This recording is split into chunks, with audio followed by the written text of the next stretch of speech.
Good afternoon, my ECO 2315 students. As I mentioned in class the other day, your midterm exam two is this Friday. I'm going to be leaving for a conference, an economic conference in San Francisco on Saturday. I don't come back until Tuesday evening. So that means we're not going to have in-person class or classes on Monday and Tuesday because I'm going to be flying back. Then we're going to be back in class on Wednesday and Thursday. And remember, Friday next week is your final exam.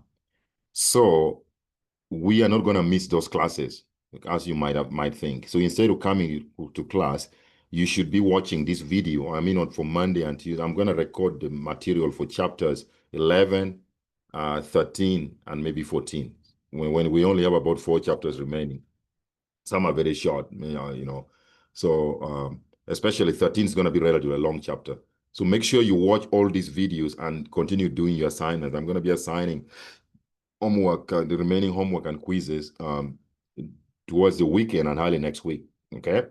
So make sure you're watching this video because it's the same thing as you're coming in class. I'm going to be writing on the screen. I have a digital pen. So it's the same thing that when you meet face to face in the classroom, the way I engage you on the board is going to be the same thing. So please watch this video. So I'm going to kickstart the continuation of our topic on economic growth. The midterm exam 2 covers chapters 8, 9, and 10. So there's a continuation of chapter 10 on like long-run economic growth that I want to talk about today. So let me share my screen and we talk about it on the other side. So as I say, this is a continuation of chapter 10, chapter on economic growth. So in chapter 10, we talked about the living standard. We talked about what drives living standard was productivity, and what drove productivity. We talked about the role of physical capital, human capital, technology, stuff like that. And then we also talked about where do those things come from? Where does technology come from? We talked about the role of the financial system. So, and then we talk about the saving investment identity, where we derive this equation of private saving, public saving, national savings. And then we talked about the loanable funds market. So in this chapter, we're going to continue along that line, continue with that side topic of economic growth. But here's going to be the learning objective for this chapter, or we can call it a chapter outline. We're going to talk about economic growth over time and around the world. So we'll talk about the experiences of economic growth for the whole world, and then we're going to narrow it down to the United States. Then we shall talk about what determines how fast economies grow. And then we're going to talk about economic growth in the US in particular. And then we're going to talk about why the entire world is not rich. Okay. Then we shall talk about some growth policies. So when you say the entire world is not rich, we're going to see that there are some places where there's a lot of poverty or income inequality in some parts of the world, you know. So we'll talk about that. Why is that so? Why you're going to ask a question?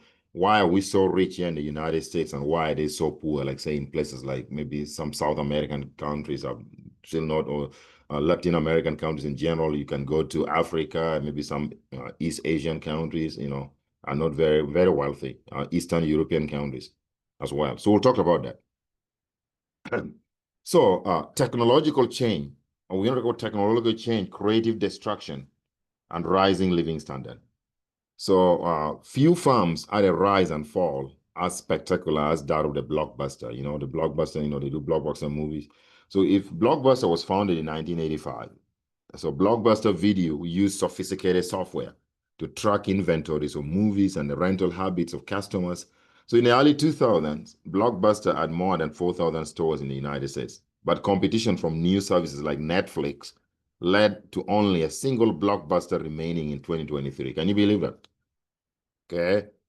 So the question, will other firms like Apple, Facebook, and GM be wiped out in the same way? So that's a question for your time. So there's what we call creative destruction. Okay. So creative destruction is the idea that anytime there are new innovations, where we bring new industries, new technologies, we destroy the old industries, like blockbuster movies. Nobody know, you know, very few Americans I know hook up on Blockbuster, but they watch their movies on like places like Hulu, Netflix, and other places, right? Maybe Paramount Plus. Okay, so there are different streaming sites out there that American are getting their movies through. So the traditional video screening like Blockbuster are no longer relevant. Okay, so that's an example of new innovations or new technologies in the movie industry, destroying the old technology. Okay, like when you go to the market for rental DVDs, that market is dying too. We used to go and rent it through Blockbuster, renting DVDs from stores. Nobody does that. Very few people do it, and a lot of people are going to get their movies now through streaming. Okay. All right. So let's talk about obtaining economic growth here. So in chapter 20, sorry, this would be chapter 10, not 20. We look at ways to measure economic growth in long and short terms. In this chapter, we will consider the effects of different government policies on long-term economic growth. So economic growth, after all, is not inevitable. History has seen long periods of stagnation. I'm going to show you on the map a little bit. The entire world did not grow for like thousands of years until when around maybe the time when we experienced what they call industrial revolution that started in England in 1750. That's when the world started growing. The global economy started growing. Okay, so why have some countries been able to achieve rapidly increasing real GDP per capita, like rapid income growth, while other countries have failed to keep pace? Our goal in this chapter is to develop a model of economic growth to help answer some of those questions. Why some countries not catching up, in terms of like, increasing their income, making living standard better and others are, are increasing theirs at a rapid pace. Okay, so most world economic growth has occurred within the last 2 centuries. That's what I'm talking about. For most of human existence, 2 centuries of growth amounted to very little. The standard of living was essentially the same as for people 2 centuries prior. I want to show you this diagram here, this bar chart. So if you go back to periods like BC, before Christ, 1000, before Christ, the entire world economy experienced zero economic growth. And then from 1000 to 1820, the global economy only grew by 0.05%. That's very little. Okay. And then we can see that in 1820 to 1870, the global economy grew by only 0.62%. And then between 1870 and 1950, the economy grew by what? Global economy grew by 1.01%, the world economy. Now, then there came what? There came the Industrial Revolution, right? So in fact, Industrial Revolution started somewhere in 1750. So you can do the math. Somewhere around here, that's why you see a little bit of growth here. But look at here, 1950 to 2000, rapid growth in the world economy were about averaging about 2.2%. And then between 2000 to 2021, you can see world economy again grew by another 1.61%. So the Industrial Revolution and its subsequent spread throughout the world resulted in a sustained increase in real GDP per capita. Okay, so the difference between 1.61% and 2.2% may not seem like much, but over a long period of time, it makes a big difference in living standard, in average income growth across countries. So over 50 years, a 1.61% growth rate leads to about 120%, 22% increase in real GDP per capita. That's how significant economic growth can be. How meaningful is it to improving the welfare, the living standard of people in the world, but a 2.2% growth rate leads to about 197% increase, even better. So for any small increase in economic growth, that has got meaningful impact on raising people's standard of living measured by average income or real GDP per capita. So growth is very important because we need economies to grow. So we talk about the Industrial Revolution that started at its roots in England. So significant economic growth did not really begin until the Industrial Revolution. The application of mechanical power to the production of goods beginning in England in 1750. So before this, production of most goods are relied on human or animal power, like horse carriages, We used to transport goods using horses, right? But, the use of mechanical power allowed England and other countries like the US, France, and Germany to begin to experience long-run economic growth. Okay, so that's when we started doing mechanization, industrialization started, But otherwise, most of the world looked pretty primitive before the Industrial Revolution. Okay. So if you go ever visit England, this is a very popular building in England, you know. So I would argue that why did the Industrial Revolution begin in England in the first place? So the Nobel Prize winner, Nobel laureate economist Douglas North argues that the Glorious Revolution of 1688 was a key turning point in the economic history of Great Britain. After that day, the British Parliament, rather than the king, controlled the government.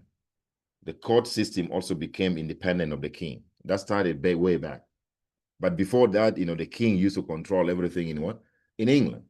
But once they switched their system of government a little bit to the British Parliament, to the parliamentary system, where the parliament started to control the government instead of the what? Instead of the kingdom. So the kingdom in Great Britain became like a ceremonial thing. It's still very important in Great Britain, but the British Parliament now control most of the what? Decision-making policy-wise. Okay, so the question, why did the Industrial Revolution begin in England? The government was then able to make credible promises to uphold property rights, protect wealth, and remove arbitrary tax increases. Those things lay a very strong foundation for economic growth, especially protecting property rights. This idea that if you innovate and come up with something new, you invent something, the government should give you what we call an intellectual property right, like maybe issue you a copyright or a patent right. If you maybe they say you invented some drug for treating some illness, the government issues you a patent right, so you have exclusive ownership of that intellectual property for about 20 years. So North claims that these changes incentivize entrepreneurs to make the investments necessary for the Industrial Revolution to take place. The idea that the British Parliament recognized early on, way back in 1688, that they needed to protect intellectual property so that when people invent something, government would protect them so that nobody would what? Their ideas would be protected, you know, when they have intellectual property rights on them. So let's kind of compare living standard measured by standard of living, by average income or real GDP per capita. Okay, let's compare some countries here. Let's take Ghana. Ghana in the 1960, which is this West African country. The average income in Ghana, average income per person, an average person in Ghana earned about $4,409. But then between 1960 to 2019, the Ghanaian economy was growing at only 0.4%, 0.4% for those periods. That's a relatively slow growth when you think about it. So that because Ghanaian economy was growing at a very slow rate, that did not translate to a big increase in income. So income only went up from $4,409 in 1960 to $5,547. That's a very minuscule increase. Very small increase. Look at Mexico. Mexico, the average Mexican was earning about $6,472 in 1960s. But because the Mexican economy grew a little bit faster than the Ghanaian economy, you know, the average income in Mexico in 2019 is about $19,000, $19,308. So Mexico has made tremendous growth, you know, improvement in wealth, in a standard of living of its people. Why? Because the Mexican economy was growing a little bit faster. So that tells you how economic growth matters in terms of improving what? Living standard measured by average income. If the economy is growing a little bit faster, people's income also grow a little bit faster than countries that are not experiencing significant economic growth. Now look at Turkey, the country Turkey in Europe. In 1960, the average Turk earned about $5,051. Okay, but because the Turkish economy grew at even a much faster pace of 2.7% between 1960 and 2019, by 2019, an average Turkish citizen earned about $26,700. That is big jump from 5,000. So 5,051. So Turkey and Ghana were almost at the same level of income in 1960 when you think about it. But now look at it today. Ghana is still stuck at $5,547 income. Turkey's rate at $26,700. Okay, so that's a big difference. So notice that the three countries in the table had similar real GDP per capita in 1960, but have diverged since then. In the long run, smaller differences in economic growth rates result into big difference in what? In average income or in living standards measured by real GDP per capita. So the problem with slow economic growth is that a country that grows too slowly fails to raise living standards. That is number one. This does not mean in any way that iPhones and flat screen TVs, right? In high income countries, 6 or fewer out of 1,000 babies die before age 1. In the poorest countries, the rate is more than 50 out of 100. So more than 50 babies die in some of the poorest countries out of 1,000 newborns before reaching the age of 1. Meanwhile, in the highest income countries like the United States, most of Western Europe, only 6 or fewer children die out of 1,000 babies who are born before reaching the age of what? 1. See? So that means all those are ideas that if a country is growing, we have income, we have better healthcare to take care of the population, children are not going to die. Okay? But in poor countries, because income is very low, there are limited opportunities, limited healthcare delivery systems, that's the reason why children are going to die. So poor growth has resulted in previously rich countries like Ghana lagging behind with higher rates of poverty, lower life expectancy, and higher infant mortality than their prior peers. Infant mortality is basically measuring the total number of children who die in a country before reaching the age of 5. We call that infant mortality. So the variation in per capita income around the world, economists often refer to high-income countries. When you talk about high-income countries, high-income countries are also called industrial or developed countries. This consists of countries like Western Europe, Australia, Canada, Japan, New Zealand, and the United States. That's it. In comparison of the poorer developing countries of the rest of the world. So every country, apart from those Western European countries, the United States, Australia, Canada, Japan, New Zealand, they are referred to as developing countries, okay? So the 1980s and 1990s have seen some countries progress out of the developing category. Okay, so some countries have already grown out of this developing category. Beginning between 1980 and 1990s, there were some countries that had very success stories. Countries like Singapore, South Korea, and Taiwan. These are often referred to as the newly industrializing countries. So they are not yet developed countries or industrial countries yet, but we call them the newly industrializing countries because they are building industries at a very fast rate. They have been industrializing at a much faster rate. And average income have grown up tremendously in those countries. If you go back to the 1960s, an average South Korean had about the same level of income as an average African. But by 2020, the average income in South Korea is close to $30,000. Meanwhile, in Africa, average income is still hovering below like about $5,000. So South Korea has diverged away from those other countries that used to be at the same level in the 1960s. Real GDP per capita is markedly different across the world, even after correcting for cost of living differences. So I want to share with you this map. This map is from the World Bank. Okay, so this measuring basically what we call different types of economies. So the richest country in the world, which would have income of at least $40,000 or more, or average income of about $40,000 or more. They are the ones that are marked in green. You can see the US, North America in general, US, Canada, okay? Then you can see pockets of this. Then you see Australia down here, New Zealand, okay? And then, of course, we have countries in Europe. We have these pockets of these countries here. Okay. So those are what they call the rich countries that have got at least average income above $40,000. And then countries that have average income between $20,000 and $40,000 are marked in red. Okay. So you can see you got a lot of countries here in South America, right? Incomes have risen up a lot in some of those countries. And then some Western European countries. And then income between $5,000 and $20,000. Yes, some Latin American countries. You can see South African countries are in that mix already, between 5,000 and 20,000. You got South Africa here, then you get countries like in the upper belt here, like Morocco, Middle Eastern type countries. Okay. So, and then income less than $5,000. These are like poor countries. You see, most of them are in sub-Saharan Africa. You see, most yellow. That's where the poorest people live. Okay, again, this island here, that's Madagascar.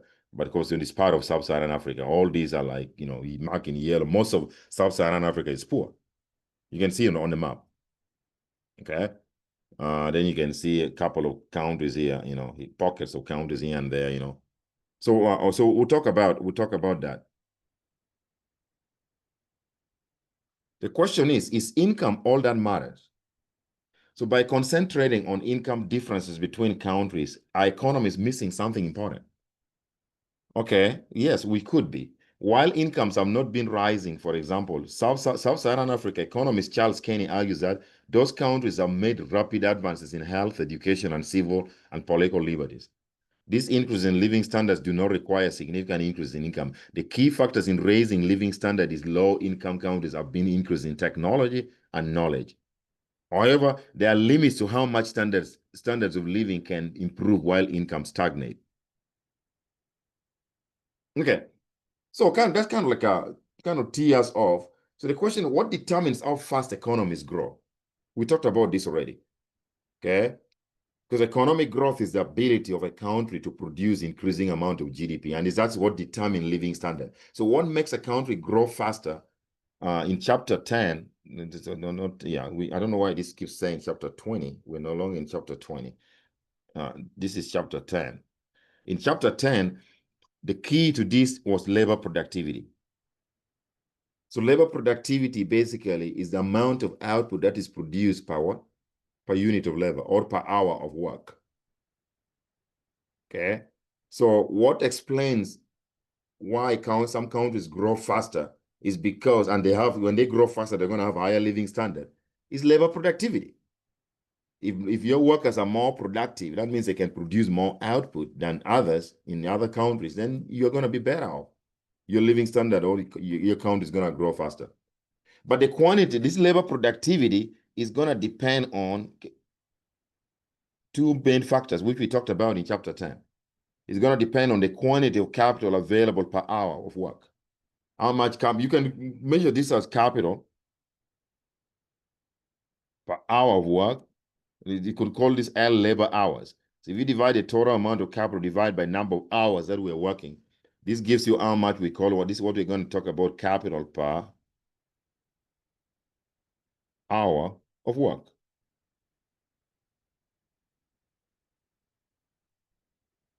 And then the second main key determinant why labor is going to be more productive to produce more goods and services is technology, the level of technology. If you have better technology, you're going to be able to do better. Okay. So our model will concentrate on changes in the quantity of capital and technological change. So positive or negative changes in the ability of a firm to produce a given level of output with a given quantity of inputs is what we call technological change. And there are three main drivers of technological change that we talked about last time. One is better machinery and equipment. Okay, let's talk about this a little bit. What do we mean by this? Inventions like the steam engine, machine tools, electric generators, and computers have allowed faster economic growth. Your better technology.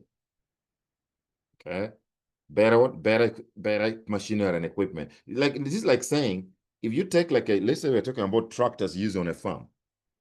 If you take a tractor that was used in a U.S. farm in 1940s, that tractor was not as highly technologically sound as today's modern tractors we're using on a farm. Because today's modern tractors are better machinery, they are better machinery and equipment. They're equipped with a lot better technology than the tractors that we're deploying on the farms in the 1940s, 1950s, 1960s. Okay, so that's what I'm talking about here.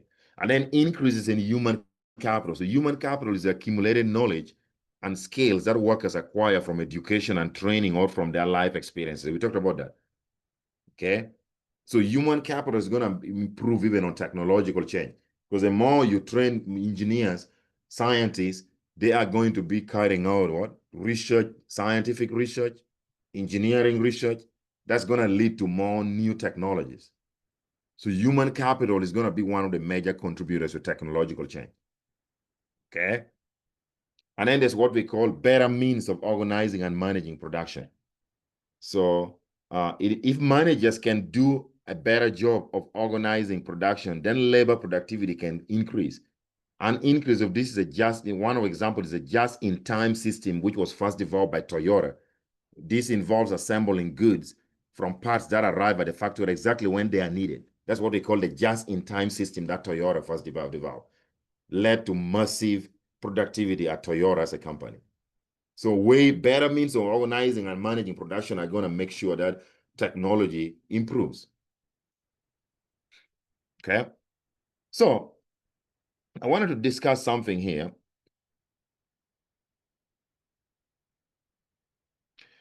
We're going to talk about some very interesting diagram here. What we call the per worker production function. Okay, this diagram that I drew here is what we're calling per worker production function. What are we plotting in this diagram? Also on the vertical axis, we are plotting what? This is a measure of productivity. You know what productivity is? Output per worker. We talked about this. So Y over L, which you can also call it real GDP, because Y stands for real GDP per hour work. Or you could call it per worker. They all measure of productivity. So this is a measure of what? It's a measure of productivity.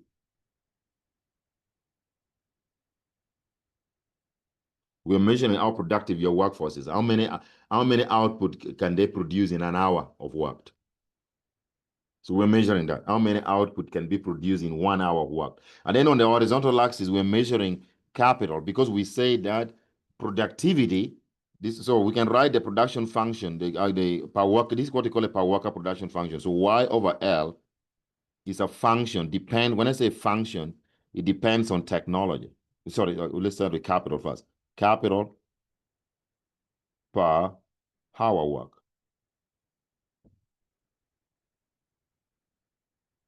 Okay, that's a measure of productivity. So on the horizontal axis, we are measuring amount of capital that's available for every hour that we're going to be working. So you can see, if we have $75 of capital per hour work, value of capital that is needed to do work in an hour, we are going to be producing 48 units of output within that hour. And then when we increase the value of our capital to $100 per hour work, that is also going to increase how much we produce, because now we have more capital, or the capability of that capital has gone up. That's going to increase our productivity. We're going to produce 53, output is going to be 53 units of GDP that we're going to be producing within that hour. And then once we increase again to 125, from 100 to 125, productivity is going to increase to 57. We're going to produce 57 units of GDP in an hour. And once we go again, let's say to 150, see, then it goes to 60. So there's something that you notice from this diagram that I want us to talk about. You remember, okay, when we first increase this thing from 0 to 75, this thing jumped what? We jumped to 48. We produced 48 units of output. And then when we increase from 75 to 100, that's a $25 increase in the amount of capital which is available per unit of work. You increase it by 25 from 75 to 100, then output is going to increase from 48 to 53. How much increase is that? That's a 5-unit increase. 53 minus 48 is 5. So that means increasing the units of capital per hour work for $25 is going to result into 5 additional output being produced. Okay, now I wanted to, okay, that's a 25 increase. Now let's increase it again for another 25, from 100 to 125. That's another 25 increase in what? In the value of capital that is needed per hour of work. That is going to result into an increase in output from 53 to 57. So you see, we increased, this was an increase of 5 here. Now, 53 to 57, that is only increasing by 4. And then let's continue. Let's increase again by another 25. From 125 to 150, that's a $25 increase in the value of capital per hour of work. Then our productivity is only going to increase by 3, from 53 to 60. So what do you have observe here? So even though we are increasing the value of capital by fixed amount of 25, 25, 25, productivity is increasing but at a decreasing rate. Because the first increase from 75 to 100 resulted into a 5-unit increase in what? In output power per hour of work. And then when we increase with another 25, output only increased by what? Still increased, but only by 4. And then we increase from 125 to 150, now it's even increasing by a much smaller amount. So this is what we call diminishing returns. Diminishing returns is the idea that if you're only building capital, you're not bringing technology, you're just building capital. Your output per worker or output per unit of time is going to increase, but at a decreasing rate. Okay? You get only smaller and smaller increase in what? In the units of what? Output that is going to be produced within an hour of work. For every fixed amount increase in what? In capital available to produce output in an hour, the amount of output that you end up producing with those additional capital is going to increase, but at a decreasing rate. See, we first increase from 5 by 5 here, then increase only by 4. This gap is 4. Then now it's so if you continue going, they see this thing is flat. So this production function is not a straight line. It has got some curvature. It's a curve. See, it increases, then it levels off. So please don't draw a straight line. This is not a straight line. So you can see if you continue to increase capital by fixed unit, it's gonna, when you're up here, things are gonna level out. That you may not even see an increase in what? In output at all, in productivity on the vertical axis, because we are now leveling out. And there are reasons that economists use to explain this. If you're continuing to build so much capital, you're building capital without improving technology, there are going to be things like capital is going to capital depreciate, the wear and tear. The more capital you have, the more wear and tear. Okay, so you're not going to be having a lot of increased output. You know, output is not going to explode in increase. Actually, it's going to increase, but at a decreasing rate. The increase slows down as you build more capital. Okay, so so that's what I talk. So subsequent increases will result in diminishing returns, smaller incremental increase in output. Why? Imagine running a pizza store with 10 workers and 1 oven. Think about that. And then a second oven would allow the workers to be productive. So if you start with 10 workers you have a small business, a pizza place where you make pizza, and you started off with 10 workers and 1 oven. So your capital is measured by oven. 1 oven is capital, 10 workers are number of workers. Okay, so a second oven would allow the workers to be more productive because now you have many ovens. If you have only 1 oven with 10 workers, you wonder what the other 10 workers, what are some doing there? But if you buy the second oven, now you can split 5 workers may work on 1 oven, 5 workers work with 1 oven. Okay? But if you already had 19 pizza ovens, think about that. A 20th would not increase output that much. So if you continue, the idea is that if you continue buying many and more ovens, and the number of workers remain at 10, you are not going to increase output that much with the additional oven you bring in doesn't mean much in terms of increasing output. That's what we call the law of diminishing returns. The number of pizzas you're going to be producing is not going to increase that much with increasing number of ovens. Okay, so now I want you to let's stare at this diagram. So if a country is relatively lacking in capital, like many of the developing countries, increase in capital will be very effective at increasing real GDP per capita, at increasing productivity. But in countries where the amount of capital is already relatively high, like the United States, the only thing that can be meaningful to increase output is when you have a technological change. So not only do you need to have capital, but you need to find ways to get better capital. Okay? For example, if you're having a computer, the computer, you need to this computer should be a better computer, has got more technology in it, maybe more programming languages old computer that runs at a much faster speed than the old computers that we got like when we first discovered computers. So anytime you bring in new technology, okay, the production function is going to be shifting upwards. See that? And it can continue. So let's say you're even with const, you don't change capital, but if you continue like improving on technology, see, your output is going to be increasing. See, you're moving from this point to point, this point here, not because you change capital. Your capital remain constant at 150. But what is making this production function shift from production function 1 to production function 2 is because, so making us produce more additional output of 5 from 60 to 65 is because you probably have got better technology. Okay?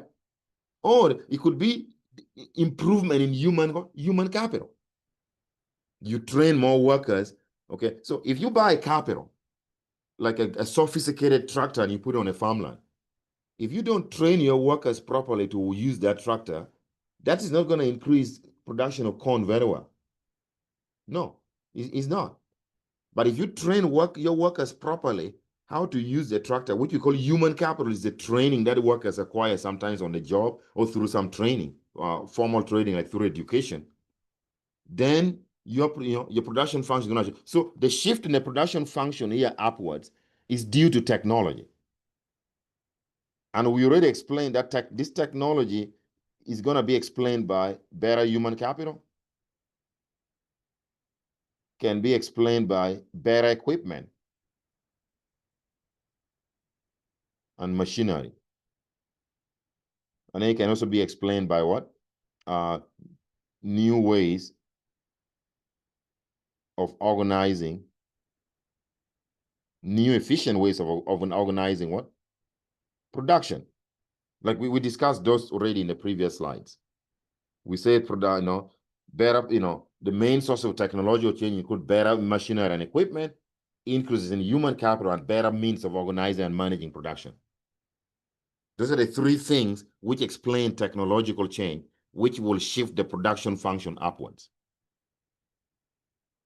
Okay.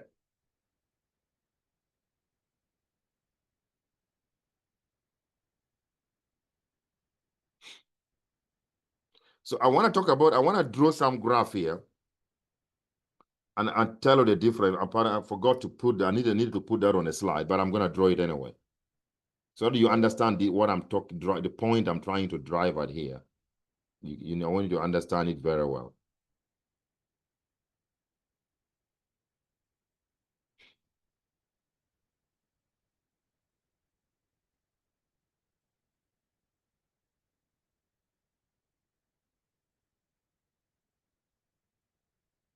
Create a new slide here for you.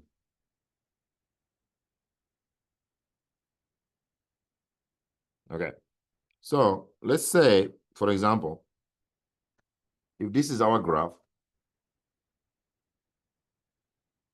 remember we are measuring productivity on this axis. This is output per hour of work. Per hour worked, which is Y over what? Y over L. And then on this axis, we are measuring capital per hour worked. I want you to see, okay, so which is K over L. So if this is my initial production function 1, I'm going to call it production function 1, okay? If we move, let's say this was a level of capital per hour of work. Let's just put K over L1 here, just in general. That is going to result into this much technology. Okay, you can put a number there. Maybe you could put this maybe 75 here, the value of this capital in dollars. Then output is going to increase maybe to, we can say maybe it's 50 here. But if I increase this value of capital to K over L2, this could be $100, which is an increase of 25. I'm going to move to this point on the what? Production function. So this could go to, say, 70 maybe. Let's just put arbitrary number here. So in other words, we are moved from point A to point B. So what does this mean? If we continue only on the same production front, just increasing physical capital without making that capital better or by better bringing technology, we're going to suffer diminishing returns. That the output per worker that is going to be produced for every additional unit of capital per worker or capital per hour work is going to fall. The increase is going to get smaller and smaller. So this movement from point A to point B, this idea that the company or the country is only building capital, but it's not innovating. But let me give you another example. If I shift the production function like this to production function 2,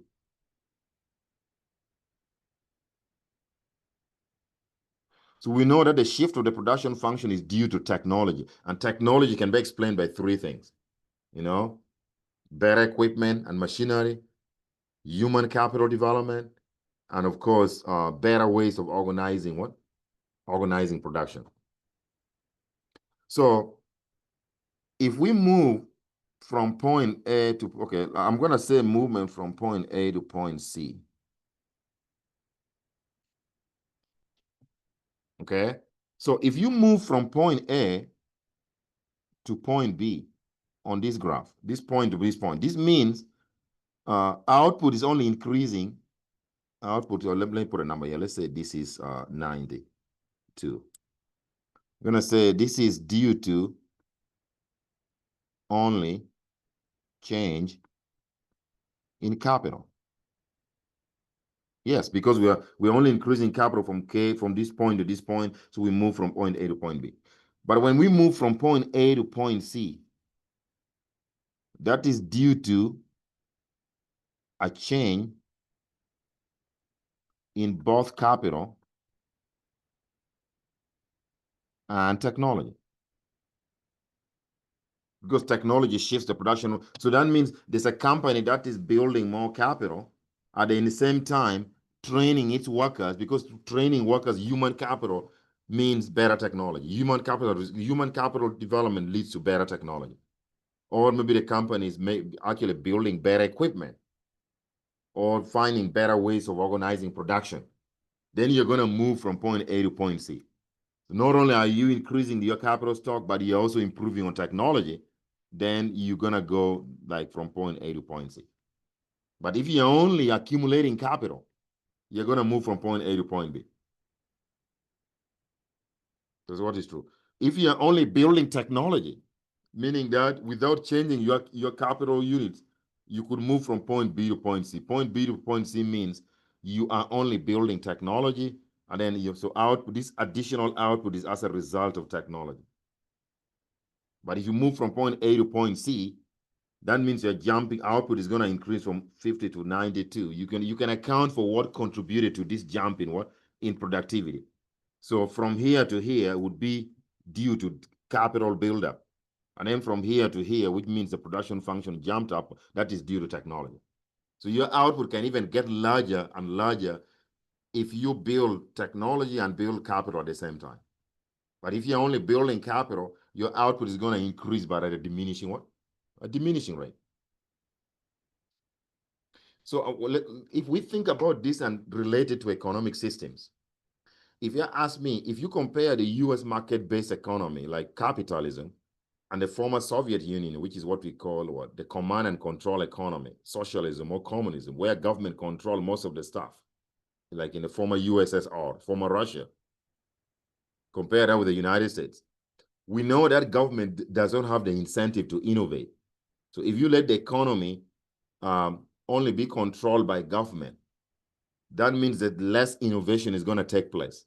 And therefore, much as a government may be building capital stock like it happened in the Soviet Union, you're not going to be getting this additional increase in output, which is a result of technology. So you're going to be stuck with the production function. That means in the Soviet Republic, they kept on building the Soviet capital.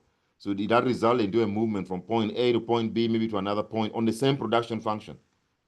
That production function was not shifting upwards. Meanwhile, for the United States, because the US is a private, is based on private economy encourages innovation and technology buildup. While America was building capital, America was also building what? building technology. So we keep shifting. So we became even more and more productive than the former Soviet Union. So some economists argue that because the Soviet capital was controlled, dominated by government, and government did not have the incentive to innovate, they were stuck on the same production function and reached a point whereby building more Soviet capital did not mean much to what? To increase productivity in what? In the former Soviet Union. And that led to the collapse. They fell off the cliff, led to the collapse of the Soviet Union. I think I show a graph there. Okay. So under communism, the Soviet Union was a centrally planned economy where the government owned nearly every business and made all production and pricing decisions. The Soviets concentrated improving their capital stock. And in the 1950s, their output per hour improved faster than in the United States. But Soviet managers had little incentive to develop new ways of doing things because you're a government work manager, government don't have the incentive to what? To innovate, to do innovation and invent new stuff. Okay, so this held back technological change and resulted in slowing economic growth rates of what? In the Soviet Union.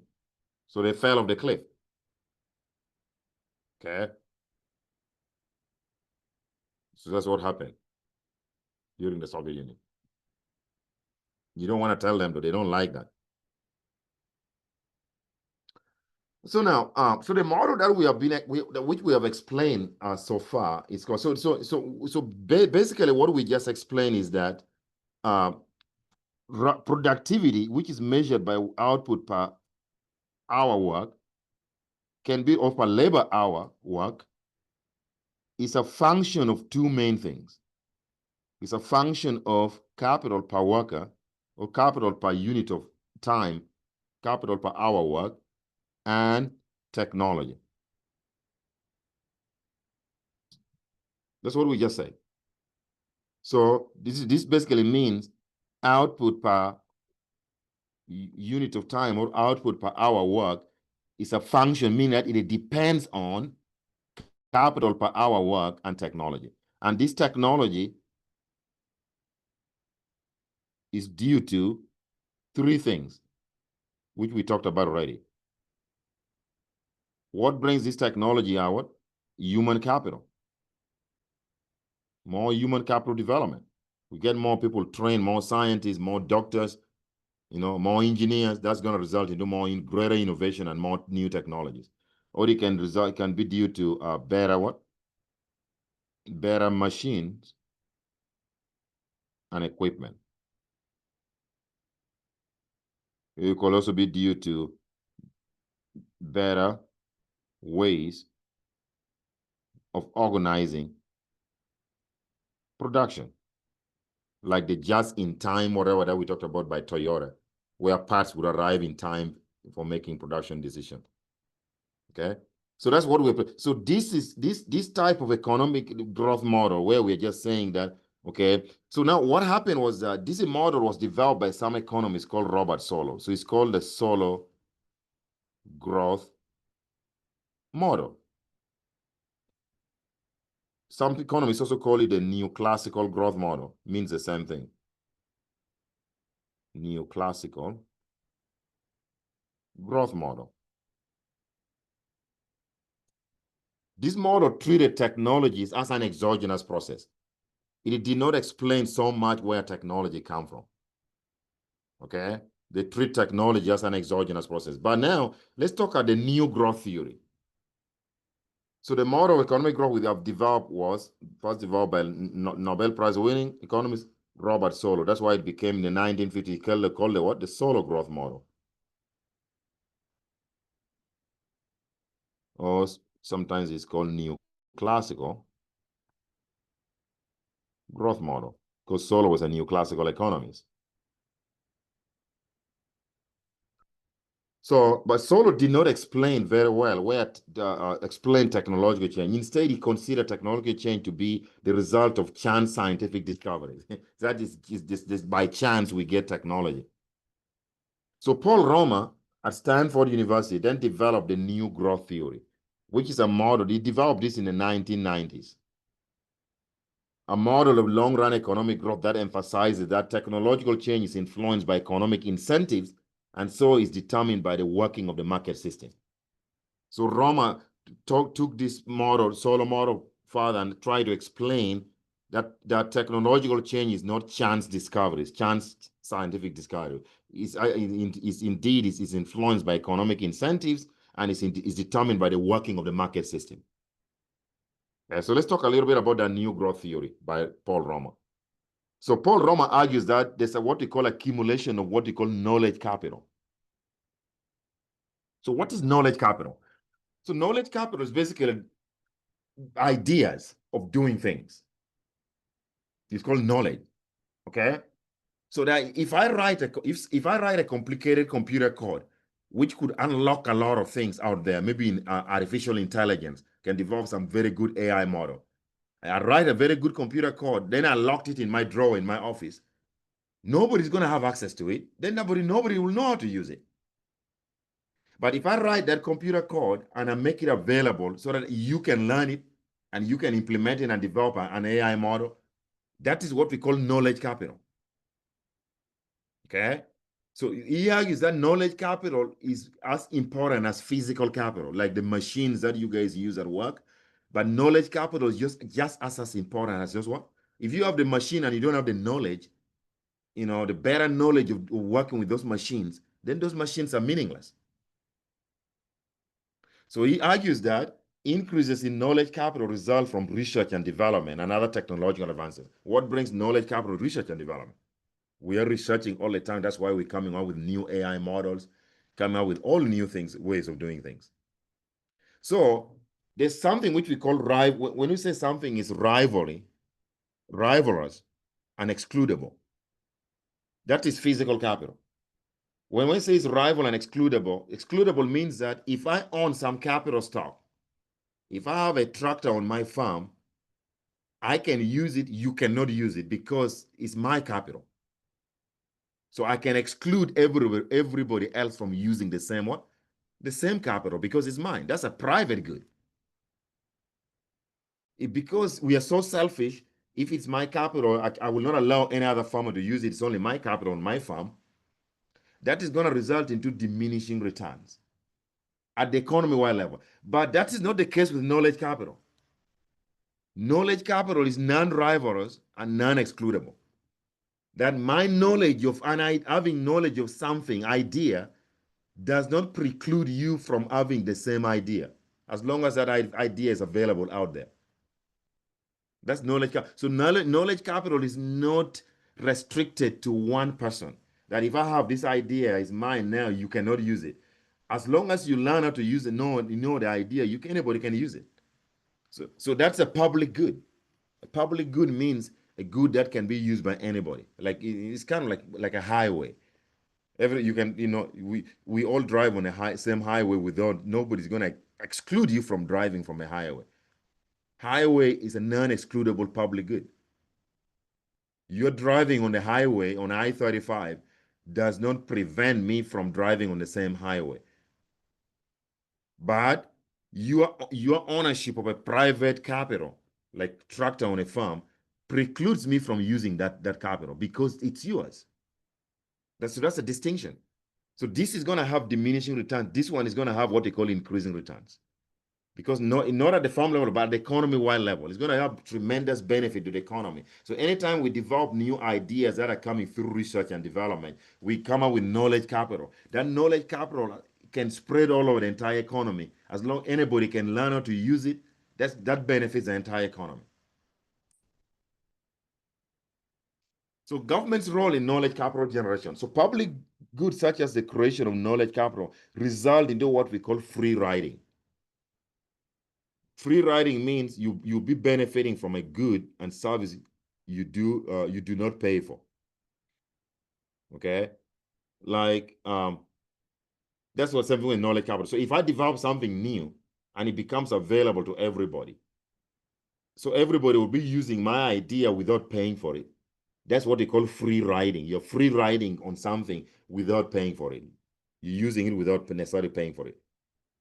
For example, another example, Bell Labs development of transistor technology resulted in immense profit for other firms. Other firms started to use the same idea to develop their industries. Because farms do not enjoy the entire benefit of their knowledge capital, because Bell did not get compensated, now any other company can use the transistor technology to develop anything else with a transistor. Okay? It benefits society as a whole, but the company that developed it may not get full benefit.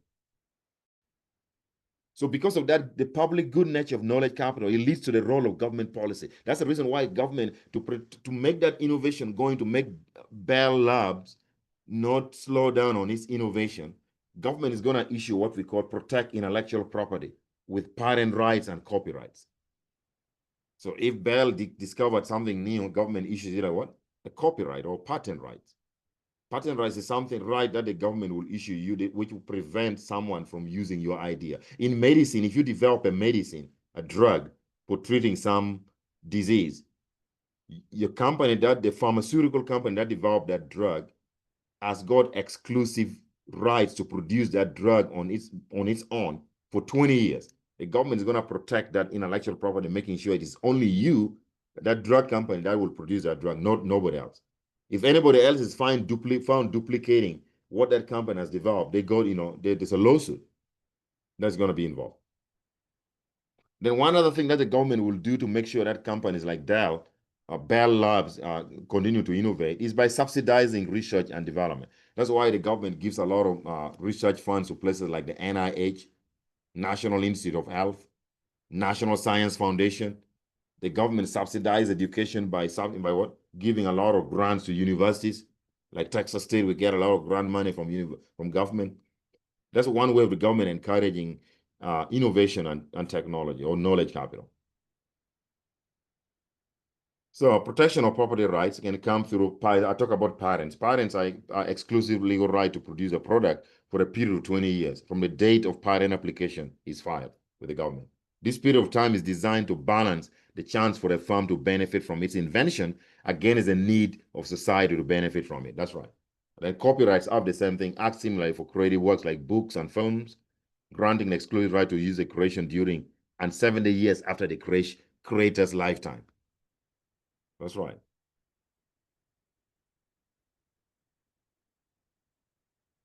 Okay. So the government is going to subsidize research and development. I talk about that, like NASA, National Institutes of Health, or subsidize researchers at institutions like universities, subsidizing education like through student loan programs. Okay. Perform research and development. Workers need to be technically trained. If firms provide this training, they recoup the cost of paying workers lower wages. So a solution to this is have government subsidize education as it does in all high-income countries. So that leads us to this concept by which I talked a little bit about it. It was developed by this Austrian. This guy moved to the United States. He was born in Austria in 1883 and grew up there before moving to the United States. His name is Joseph Schumpeter. So Schumpeter developed a model of growth, emphasizing his view that new products unleash a gale of creative destruction. That's what we said. The developments of today's modern keyboards or computers destroyed the typewriter industry. That's what we call creative destruction. The automobile replaced horse-drawn carriages by better serving the needs of consumers. So the creation destroyed carriage makers and associated firms. We used to have a lot of companies that make horse carriages. This thing where the horse will be pulling a carriage. You put load goods in that carriage and you let the horses pull the goods to the market. That was old school technology because we didn't have today's modern trucks. But once we invented cars and automobile and trucks, today's modern trucking, we don't carry goods to Walmart using horses anymore, meaning that horse carriages have been destroyed. That's what they call creative destruction. Anytime there's a new technology, we create jobs in a new industry or the jobs that new technology can bring, but then we destroy the old technology. The old technology becomes too old school that they cannot help us anymore. To Schumpeter, so if you think about the economy of the United States, every year the government, the economy is creating new jobs in new industries, but we are also losing jobs in all industries because we are destroying the old industries. So when you're looking at whether the economy is making progress in terms of new jobs, You just have to estimate what they call the net job gains, the net job gains. Look at the new jobs that have been created minus the jobs that have been destroyed by that technology. So to Schumpeter, though, for innovation to happen, for us, innovation is central to economic growth. You know, for people to us, for us to be creating new technology that destroy new jobs, it requires the role of entrepreneurship. We need entrepreneurs like Bill Gates, like what, Jeff Bezos, and even small businesses that, you know, you guys can take risks and invest in a small business. Those are all entrepreneurs. Entrepreneur is central to economic growth, and the profits of entrepreneurs provide the incentives for bringing together the factors of production like labor, capital, natural resources in new ways that make us be more productive. So Schumpeter emphasizes the role of what? The role of entrepreneurs, in which is central to economic growth, because the entrepreneurs are the ones that pull together all the other factors of production like labor, capital, land, natural resources together and make us produce goods in new ways that are very productive. That is Schumpeter. So let's briefly discuss the fluctuations in productivity growth or in labor productivity growth in the United States. Because the United States has also have some, we had some periods where we exploded in productivity, where the economy was growing and Americans' labor productivity was rising in America. But there are times when we also had some kind of productivity slowdown. So let's talk about that. The experience of the United States can help us understand how capital accumulation and technological change help to drive economic growth. So I want to give you this picture. This is for the United States. So between 1800 to 1900, okay, the United States economy, productivity or real GDP per hour work, productivity in the United States grew by 1.3%. Okay, that's, you know, and then between 1900 to 1949, we grew by about 2.2%. That's remarkable. And then from between 1950 to 1973, growth exploded to 2.6%. Okay. Some people argue around this for whatever that World War II that ended in 1945 brought prosperity. Actually, like after the World War II, America saw tremendous increase in its productivity. And then between 1974 to 1995, there's a little bit of slowdown in productivity. We slowed down to 1.5%. And then again, we picked up in 1996 to 2005. Productivity was growing at 2.4%, labor productivity. And then we slowed down again between 2006 to 2022. So the growth rates in the United States were relatively modest prior to 1900. Yes, that's right. That's true. In the 20th century, though, see from here, firms and the US government invested heavily in research and development, resulting in increasing growth rates.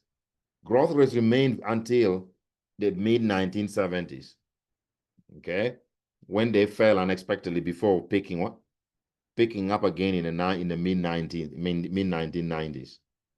1990s one was due to the technology, the dot-com buzz, technology that from the internet, the power of the internet, what even became greater in the 90s. The dot-com boom of the 1990s, not the buzz, the boom. So is the United States headed for a long period of slow growth? So economists have yet to reach a consensus on explaining swings in US productivity, especially since the mid-70s. There are two viewpoints. The first point is that is an optimistic view, is that the productivity is simply more difficult to measure. High rates of productivity growth in the long run will yield significant increase in future standards of living. The pessimistic view is that productivity growth entered a long-run decline in the mid-1970s and was briefly offset by the revolution in information technology. What I'm talking about, the dot-com boom of the 90s. Economists in this camp believe future productivity growth rates will remain low and generate only small increase in living standard for an average person. That's a pessimistic view. But the optimistic view says that we did not have a productivity slowdown, but productivity has become very difficult to measure. Because why they're saying that productivity is very difficult to measure, economy has switched from agriculture, then we went to industry, and then now our economy is now we produce mostly services. And sometimes it's very difficult to measure productivity in the service sector than measuring productivity in the what? In the goods sector, like in the industrial sector. But we don't have a lot of industries anymore because of globalization. Most of the companies have relocated jobs to China, India. Okay. So measuring industrial productivity is much easier than measuring service what? Service productivity. That's what I'm saying. That's what these economists are trying to say. Yeah, so some economists argue that recent productivity growth rates appeared was due to problems in measuring output. Services became larger fraction of the U.S. economy. That's what I'm talking about. After 1970, and service output is more difficult to measure relative to output's good. That's what I'm saying. So the increased convenience of many services increase consumer surplus, but is not captured in GDP statistics. That's the thing. Let me give you an example. Examples include being able to access funds at any time through an ATM, communicating with people across the world for free, like WhatsApp. But we don't measure those. Those are things that telecommunication services that have tremendous improvement in living standard, but which are very difficult to measure in terms of productivity. Okay. So the role of information technology, new technology was an important driver of improvement in labor productivity between 1996 to 2020. Faster data processing computers, better communication, cell phones, and the internet. Some economists have argued that changes in quality of service have been particularly important over the last decade and a half. GDP growth has understated the actual growth in living standard. Artificial intelligence has potential to have significant impact on many sectors of the economy. These are now the newest technology. Others disagree and believe that productivity gains from IT largely occurred in the 1990s and future growth will remain below 0.5% or less. So that people will disagree. There's what we call secular stagnation or a return to faster growth. So Harvard economist Larry Summers was actually he also served as a Treasury Secretary during the Clinton administration. But he's a renowned economist. He's just retired from Harvard University. So Larry Summers, among others, have argued that growth rates are likely to remain low in the coming years. Why? They explain that due to the slowing population growth rate in the United States. Not in the US, but other countries too, like Japan, China, they're all experiencing the same dilemma. Modern IT firms require less capital than older firms. This price of capital has fallen relative to the price of other goods. So that's going to make it difficult for companies to innovate. So that's a consequence of of need for capital. Some expect rates to return to return to investment to remain low. Okay, so that's good. Okay, so after discussing those secular stagnation or the experience of the United States, let's talk a little bit about why isn't the oil world rich? We're going to talk about some popular concept of convergence, catching up.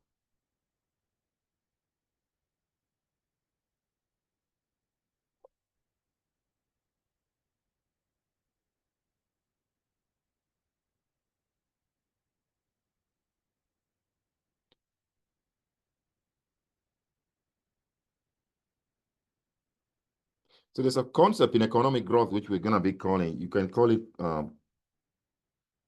it convergence.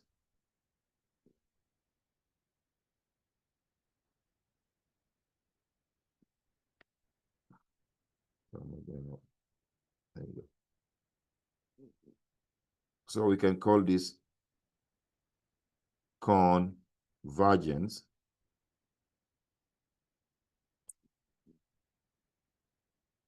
Or sometimes we call it catching up or catch up.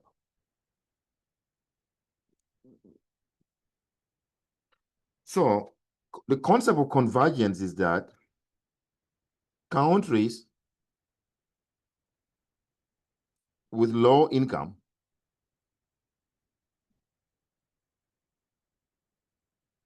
and low capital tend to grow faster.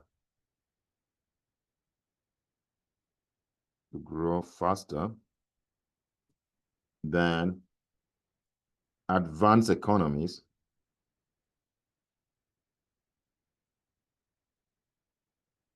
with high income and high levels of capital.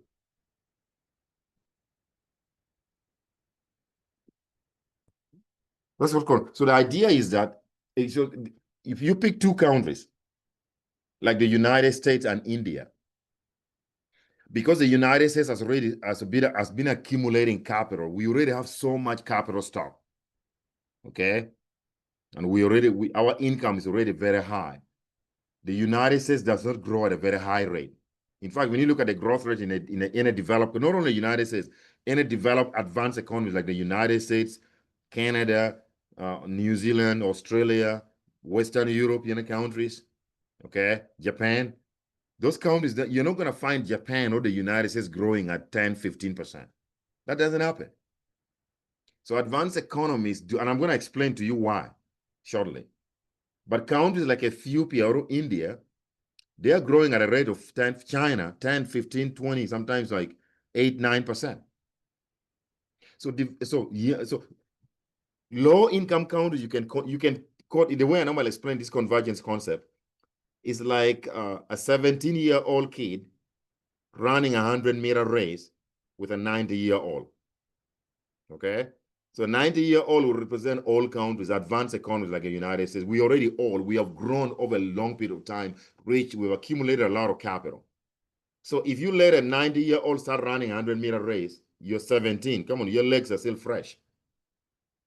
You can let them start, even if they're more than a halfway to the finish line, you can still catch up with them. That's what I'm talking about, the catch-up, convergence.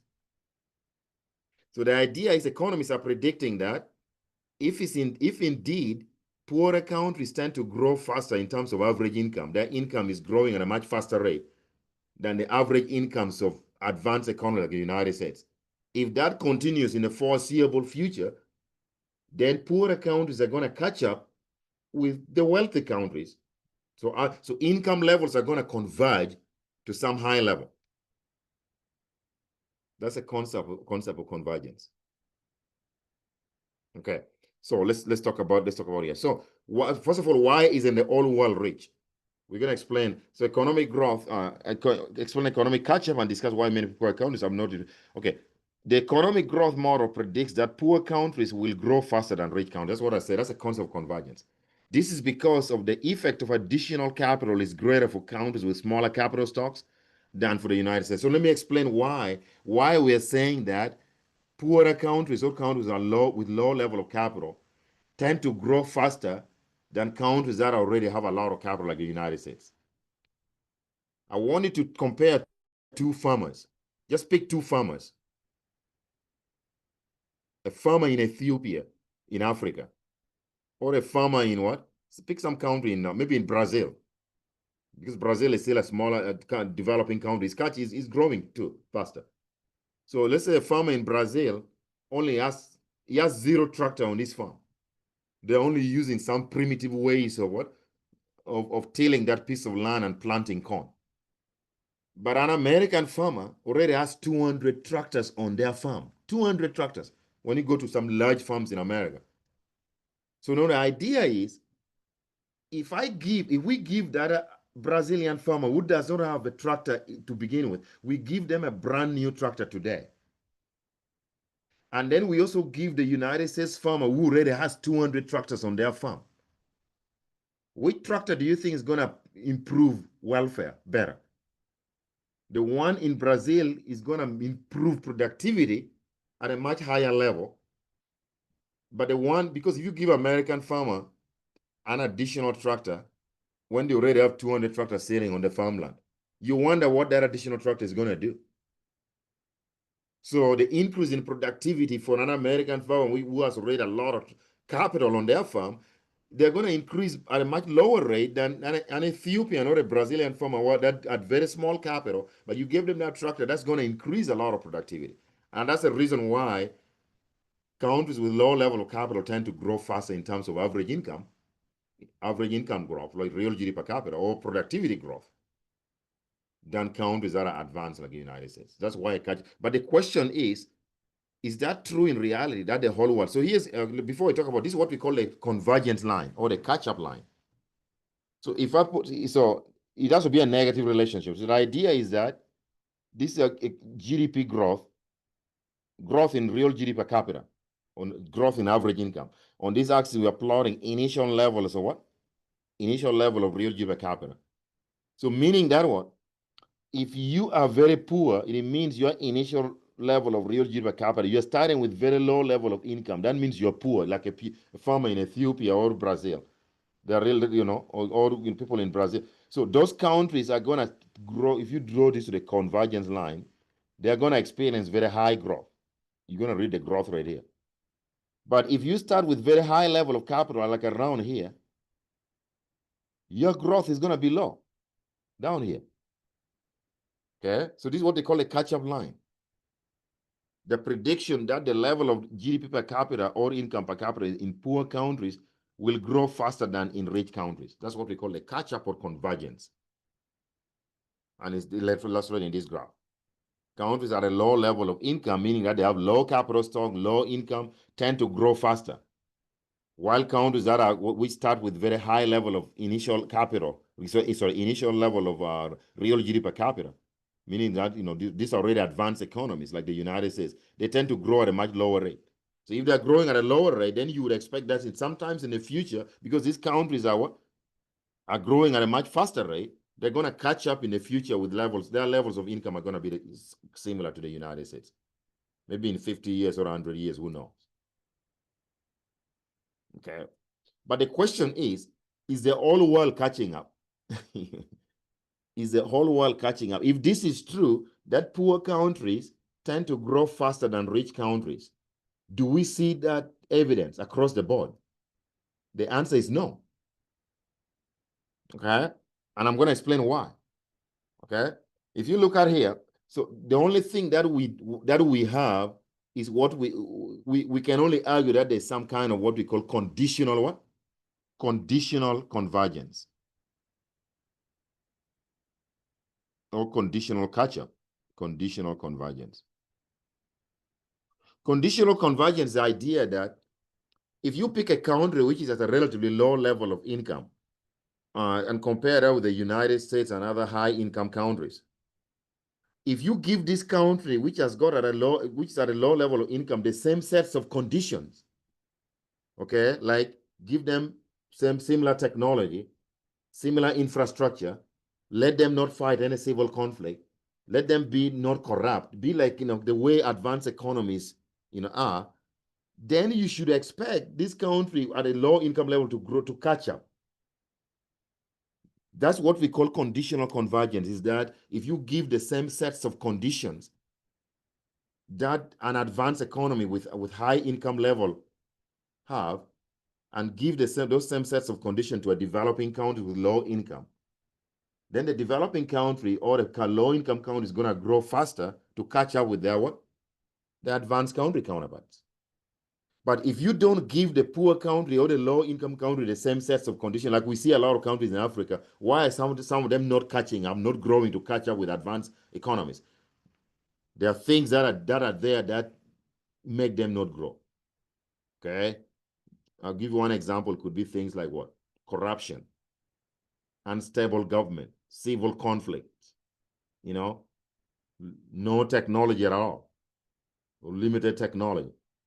That is going to make them be stagnant where they are. They're not going to be able to catch up because of those disparate, because they're not having the same sets of conditions that developed countries or advanced countries at a high level of income have. But if you gave them the same similar sets of conditions, then yes, they're going to grow and catch up with you. So all what we have in the world is what we call conditional convergence. You see all these countries around this convergence line, but all these countries, you see countries like Korea, South Korea. I'm not talking about the crazy North Korea. This is South Korea. South Korea has been growing at a rate of close to 7%. And incomes in South Korea is almost close to some of the European countries. Okay? Taiwan, Hong Kong. And the reason why South Korea is growing at a much faster rate, because the conditions in South Korea are very similar to conditions in the United States. They'll be able to control corruption in their government. They have infrastructure. They have technology. Same places like Taiwan, Hong Kong, Malaysia, These are what we talked about earlier, the newly industrializing countries. Okay? So many countries have been catching up, but some are not. Now, here's a sad part. The whole world is not catching up. In Africa, you can pick a few countries that are doing really well, which could catch up with other advanced economies. Countries like Botswana. This is one of the countries on the African continent. It's in the southern part of Africa, the border of South Africa. They have never had any civil conflict since they got independence from the British. No, not a single civil conflict. They've been very politically stable. They have almost zero tolerance for corruption. They have built infrastructure. That's why they're doing very well. But there are countries where they're very rich in natural resources, like the Democratic Republic of the Congo. I talk about this in class. See, the DRC is growing. They're growing negatively. This is another country in Africa, Niger. See, below the zero line, that means that so instead of growing positively, they're actually experiencing negative growth. That means they're actually getting retarded backwards. There's what they call, retardation. You retard yourself backwards, GDP falling even farther below. See? So that's the thing. So not all not the whole world is not converging, because some countries are what? That some countries have sets of conditions, like in the DRC, Democratic Republic of Congo, or Niger, will not allow them to experience similar type of conditions that we have in advanced economies.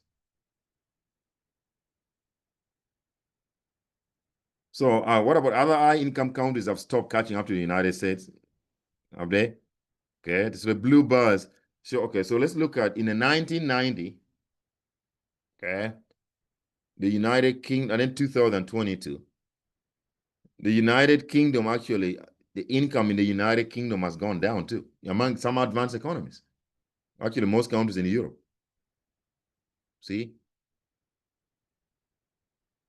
The blue bars show real GDP per capita in 1990 relative to the United States. And then the red bar shows real GDP per capita in 22 relative to the United States. So you can see they were, relative to the United States, the GDP of the United Kingdom was about 79% of that of the United States. But in 2022, that has fallen to 70%. So the average income in England, in the United Kingdom, is only 70% of those of the United States. Look at France. In 1990, the French average income was about 83% of the United States average income, meaning that they were about 17% below the US. But by 2022, that number has actually fallen. They are now actually about 69% of the French income compared to the United States average income. So even the advanced economies, sometimes they are not really catching up to the US. So why are other high-income countries not catching up to the US? There are combination reasons. One of them, the United States has got a very dynamic labor market, very flexible. If you go to Europe, I talked about it when I was teaching the chapter on unemployment. Okay, there's a lot of labor unions in Europe, where labor unions are always going to be negotiating for very high benefits for workers. Unemployment that tend to result into very high unemployment. So the labor market in Europe is not as dynamic as the ones in the United States. And in the US, workers tend to enter the labor market, they'll work for sooner and retire later than do workers in Europe. People in the United States are more willing to accept the effects of creative destruction. Historically, the United States has regulated businesses and interfered with market outcomes less than other countries. As a result, new technologies are more likely to be adopted quickly in the United States, raising standards. So when you go to Europe, there's a lot of massive restriction or regulation that sometimes stifle innovation, because the government is going to make sure that if you come up with something new, they're going to make sure that is it safe, is it whatever, those kind of, they increase additional burden on businesses that are trying to innovate. That's the situation in Europe. You can explain more there. So why don't more low-income countries experience rapid growth, or why don't they catch up? So here are the factors that we normally explain why, like countries like in the Democratic Republic of Congo, countries like Niger, countries like Somalia, or think about some of the poorest countries on the planet. Why are they not experiencing rapid economic growth? They're weak institutions of government. mad with corruption, okay? Bad governance. There are wars, frequent wars and revolution in those countries. You read in the news. Oh, this war broke up here, war broke up there. Poor public education and health, okay? And then low rates of savings and investment. So those are some of the critical factors that make those countries not experience tremendous economic growth. And that's what is holding them back from catching up to the rest of the world, okay? So you can talk about weak institutions like the rule of law, poor system of property rights, okay? Talked about that. Wars and revolutions, poor public education systems, low rates of savings and investment. Okay, and then we can talk about globalization. Globalization, we know globalization is another concept. The benefits of in the Great Depression and World War II, many low-income countries were hurt by falling exports, but they took the wrong lesson, cutting themselves off from a foreign trade and investment. But by 1980s, many countries started to realize their mistake and started to reverse these policies. This resulted in globalization, the process of countries becoming more open to foreign trade and investment. Countries embracing globalization experience much higher rates of economic growth than countries that did not. Okay, so globalization is going to come into what this with different concepts. One of them is what they call foreign direct investments. Foreign direct investment is the idea that farms purchasing or building or building of a facility in a foreign country, like a U.S. company going to build a factory in China. That will be regarded as foreign direct investment to the Chinese. If a company in China comes and builds a factory in the United States or in Taiwan, like we know that the Taiwanese semiconductor factory has agreed recently that they're going to build a semiconductor factory in Arizona, then that becomes a foreign direct investment in the United States. There's also, so if it's not foreign direct investment involves like in purchasing or building something like a tangible investment plant in another country. But we also have what they call foreign portfolio investment. This is a purchase of individual or a firm of stocks or bonds. So when you talk about stocks and bonds, we call those portfolio investments. Foreign direct investment, basically investing like in factories, like actual things that can manufacture stuff. But if you buy like a US, you go online and buy stocks in a Japanese company, that is portfolio investment because you're investment in stocks and bonds, not in physical assets.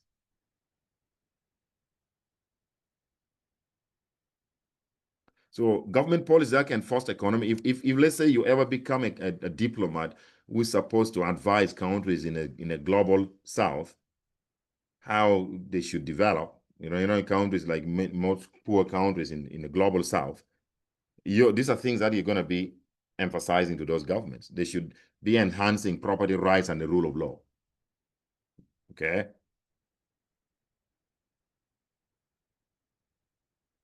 Improving health and education could be one of them. Policies that promote technological change. Okay. Policies that promote savings and investment. Like tax policies that can allow them to save more, Okay. So you can read more about Africa. I already talked more about it. But that concludes my discussion of chapter 11, which is this chapter on the extension of economic growth. But this chapter is a lot more narrative. There's not a lot of equation. I know, so maybe I might have bored you guys. But you want to watch this video and study this chapter because I'm going to ask you questions on the final exam, also based on this chapter. So I'm going to upload again the recording at Canvas. Please watch it. And I'm going to record the next lecture, which is chapter 13.